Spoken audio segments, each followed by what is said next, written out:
ನಮಸ್ತೆ ವೀಕ್ಷಕರೇ, Saptashwa TV top 10 ನ್ಯೂಸ್ಗೆ ಸ್ವಾಗತ. ನಾನು ಶಮಿ ಶೆಟ್ಟಿ.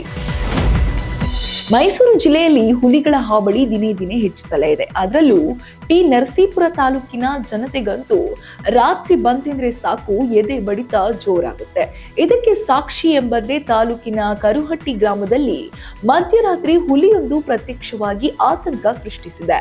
ಗ್ರಾಮದ ರೈತರೊಬ್ಬರು ರಾತ್ರಿ ವೇಳೆ ತಮ್ಮ ಟ್ರ್ಯಾಕ್ಟರ್ನಲ್ಲಿ ಬರುತ್ತಿದ್ದಾಗ ಕೆರೆಯ ಪಕ್ಕದಲ್ಲೇ ರಾಜ ಗಾಂಭೀರ್ಯದಿಂದ ಕುಳಿತಿದ್ದ ಹುಲಿಯನ್ನು ಕಂಡು ಬೆಚ್ಚಿಬಿದ್ದಿದ್ದಾರೆ.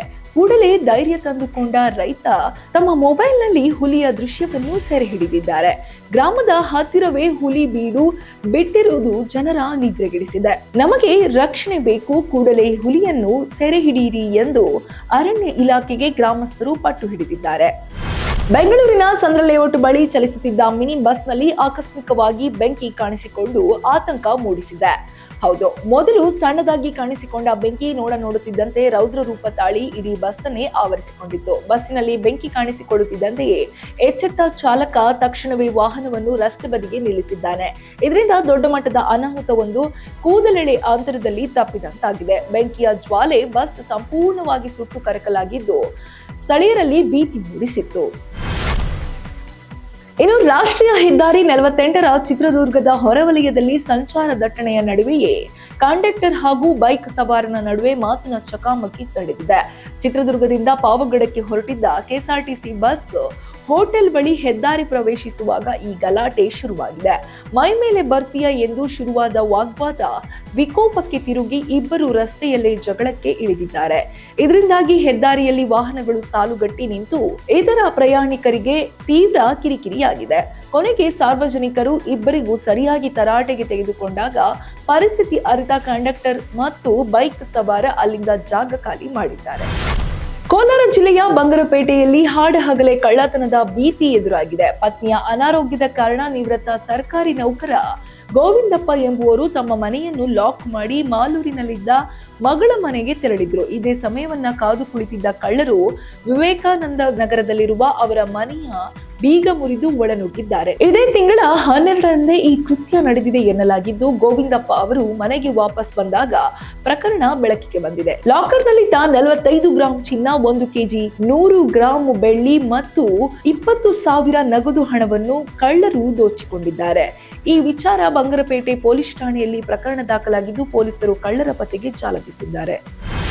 ಶಿವಮೊಗ್ಗದ ಶಿಕಾರಿಪುರದಲ್ಲಿ ಕರ್ತವ್ಯದಲ್ಲಿದ್ದ ಪೊಲೀಸ್ ಸಿಬ್ಬಂದಿಯೊಬ್ಬರ ಮೇಲೆ ಕುಡಿದ ಮತ್ತಿನಲ್ಲಿದ್ದ ಯುವಕರು ಬೈಕ್ ಡಿಕ್ಕಿ ಹೊಡೆದ ಘಟನೆ ನಡೆದಿದೆ. ಅಕ್ಕಮಹಾದೇವಿ ವೃತ್ತದ ಪಾರ್ಕಿಂಗ್ ಲಾಟ್ನಲ್ಲಿ ವಾಹನಗಳನ್ನು ತೆರವುಗೊಳಿಸುತ್ತಿದ್ದ ಶಂಕರ್ ಎಂಬ ಪೊಲೀಸ್ ಕಾನ್ಸ್ಟೇಬಲ್ಗೆ ಈ ಅಪಘಾತ ಸಂಭವಿಸಿದೆ. ಬೈಕ್ನಲ್ಲಿದ್ದ 3 ಯುವಕರು ಮದ್ಯಪಾನ ಮಾಡಿ ಅತಿ ವೇಗವಾಗಿ ಬಂದು ಡಿಕ್ಕಿ ಹೊಡೆದಿದ್ದಾರೆ. ಈ ಭೀಕರ ಅಪಘಾತದಲ್ಲಿ ಶಂಕರ್ ಅವರ ತಲೆಗೆ ಬಲವಾದ ಗಾಯಗಳಾಗಿದ್ದು, ಪ್ರಸ್ತುತ ಶಿವಮೊಗ್ಗದ ಮ್ಯಾಕ್ಸ್ ಆಸ್ಪತ್ರೆಯಲ್ಲಿ ಚಿಕಿತ್ಸೆ ಪಡೆಯುತ್ತಿದ್ದಾರೆ. ಘಟನೆಗೆ ಸಂಬಂಧಿಸಿದಂತೆ 3 ಸವಾರರನ್ನು ಪೊಲೀಸರು ವಶಕ್ಕೆ ಪಡೆದಿದ್ದು, ಶಿಕಾರಿಪುರ ಟೌನ್ ಪೊಲೀಸ್ ಠಾಣೆಯಲ್ಲಿ ಪ್ರಕರಣ ದಾಖಲಾಗಿದೆ. ಮಾಜಿ ಕೇಂದ್ರ ಸಚಿವ ಭಗವಂತ ಖೂಬಾ ಅವರ ವಿರುದ್ಧ ಬಾಲ್ಕಿ ನಗರ ಪೊಲೀಸ್ ಠಾಣೆಯಲ್ಲಿ ಎಫ್ಐಆರ್ ದಾಖಲಾಗಿದೆ. ಫೆಬ್ರವರಿ 7ರಂದು ಪಾಪನಾಶ ದೇವಸ್ಥಾನದ ಅಭಿವೃದ್ಧಿ ಕಾಮಗಾರಿ ವೇಳೆ ಪ್ರತಿಭಟನೆ ನಡೆಸುತ್ತಿದ್ದ ಖೂಬಾ ಅವರನ್ನ ಪೊಲೀಸರು ವಶಕ್ಕೆ ಪಡೆದಿದ್ದರು. ಈ ವೇಳೆ ಫೇಸ್ಬುಕ್ ಲೈವ್ ನಲ್ಲಿ ಅರಣ್ಯ ಸಚಿವ ಈಶ್ವರ್ ಖಂಡ್ರೆ ಅವರ ವಿರುದ್ಧ ಏಕವಚನದಲ್ಲಿ ನಿಂದಿಸಿದ ಆರೋಪ ಇವರ ಮೇಲಿದೆ. ಈಶ್ವರ್ ಖಂಡ್ರೆ ಸತ್ತರೆ ಮೋಕ್ಷ ಸಿಗಲ್ಲ, ಪೊಲೀಸ್ ಇಲಾಖೆ ಬಳಸಿಕೊಂಡು ಕಾಂಗ್ರೆಸ್ ಪ್ರೋಗ್ರಾಂ ಮಾಡುತ್ತಿದೆಯಾ ಎಂಬ ಕಟು ಮಾತುಗಳಲ್ಲದೆ ಅವಾಚ್ಯ ಶಬ್ದಗಳಿಂದ ನಿಂದಿಸಿದ್ದಕ್ಕೆ ಕಾಂಗ್ರೆಸ್ ಕಾರ್ಯಕರ್ತ ಸುರೇಶ್ ಬೀರಾದಾರ್ ದೂರು ನೀಡಿದ್ರು. ನ್ಯಾಯಾಲಯದ ಅನುಮತಿ ಮೇರೆಗೆ ಈಗ ಪೊಲೀಸರು ಕ್ರಮ ಕೈಗೊಂಡಿದ್ದು, ಕಾನೂನಿನ ಹಿಡಿತ ಅತಿ ಬಿಗಿಯಾಗಿದೆ. ಇನ್ನು ಮುಂದೆ ಅವರು ನ್ಯಾಯಾಲಯಕ್ಕೆ ಉತ್ತರಿಸಬೇಕಾಗಿದೆ. ಬೆಂಗಳೂರಿನ ಕೆಂಪೇಗೌಡ ಅಂತಾರಾಷ್ಟ್ರೀಯ ವಿಮಾನ ನಿಲ್ದಾಣಕ್ಕೆ ಆಗಮಿಸಿದ್ದ ಸಿರುಗುಪ್ಪ ಶಾಸಕ ಬಿಎಂ ನಾಗರಾಜ್ ತಮ್ಮ ವಿದೇಶ ಪ್ರವಾಸದ ಬಗ್ಗೆ ಕೇಳಲಾದ ಪ್ರಶ್ನೆಗಳಿಗೆ ಖಾರವಾಗಿ ಪ್ರತಿಕ್ರಿಯಿಸಿದ್ದಾರೆ. ಕುಟುಂಬ ಸಮೇತ ವಿದೇಶಕ್ಕೆ ತೆರಳುತ್ತಿರುವ ಅವರು ವಿದೇಶಕ್ಕೆ ಹೋಗಲು ಹೈಕಮಾಂಡ್ ಅನುಮತಿ ತೆಗೆದುಕೊಳ್ಳಬೇಕಾ? ನಾವು ನಮ್ಮ ಸ್ವಂತ ಹಣದಲ್ಲಿ ಹೋಗುತ್ತಿದ್ದೇವೆ, ಶಾಸಕರು ಅಂದ ಮೇಲೆ ವಿದೇಶ ಪ್ರವಾಸ ಮಾಡಬಾರದಾ ಎಂದು ಪ್ರಶ್ನಿಸಿದ್ದಾರೆ. ತಮ್ಮ ಪ್ರವಾಸದ ಬಗ್ಗೆ ಎಲ್ಲರಿಗೂ ಮಾಹಿತಿ ಇದೆ ಎಂದು ಹೇಳುತ್ತಲೇ ಅವರು ವಿಮಾನ ನಿಲ್ದಾಣದಿಂದ ಪ್ರಯಾಣ ಬೆಳೆಸಿದರು. ಕೊಪ್ಪಳದ ಶಹಪುರ ಟೋಲ್ ಬಳಿ ಭೀಕರ ಅಕ್ರಮ ಗೋವು ಸಾಗಾಟವನ್ನು ಸ್ಥಳೀಯ ಯುವಕರು ಪತ್ತೆ ಹಚ್ಚಿದ್ದಾರೆ. ಮಹಾರಾಷ್ಟ್ರದಿಂದ ಬೆಂಗಳೂರಿಗೆ ತೆರಳುತ್ತಿದ್ದ ಲಾರಿಯಲ್ಲಿ 20ಕ್ಕೂ ಅಧಿಕ ಗೋವುಗಳನ್ನು ಕಾನೂನು ಅನುಮತಿ ಇಲ್ಲದೆ ಸಾಗಿಸಲಾಗುತ್ತಿತ್ತು.